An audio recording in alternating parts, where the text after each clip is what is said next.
People say, chew the meat, spit out the bones, like it is wisdom. But let's be honest, a lot of times that phrase is not wisdom. It is how we excuse staying connected to something we already know is not good for us.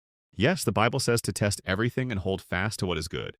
And it also says to guard your heart. Both matter. So this is not just about whether you can find one good point in what somebody said. This is also about what repeated exposure is doing to your spirit, your mind, your appetite, and your discernment over time.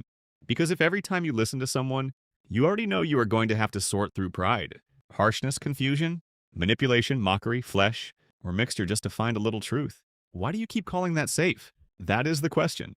And before somebody says nobody is perfect, I know that. This is not about perfection. This is about pattern. This is about knowing a table is mixed and continuing to eat there anyway, because parts of it still taste good to you. This is about knowing a voice keeps leaving you stirred up in the wrong way, harsher, more suspicious, more proud, more reactive, more obsessed, less peaceful, less tender, less like Jesus, and still calling it meat.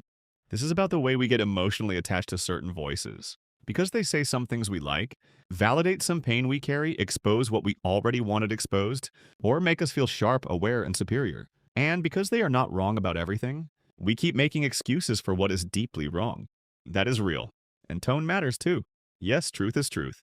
But how a person carries truth matters. You can be factually right and spiritually ugly. You can be technically biblical and still not sound like Jesus. You can tell the truth from a place of pride, bitterness, offense, performance, or an unhealed need to dominate people. And people are not just taking in information. They are taking in spirit, posture, appetite, and pattern. That is why some people can listen to truth all day and still become more fleshly. Because what is shaping them is not just the content.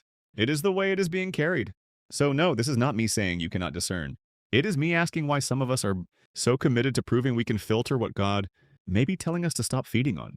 Why are we so proud of being able to eat around poison? Why are we bragging about survival when God may be calling us to leave the table? Because some of us are not chewing the meat and spitting out the bones. Some of us are choking.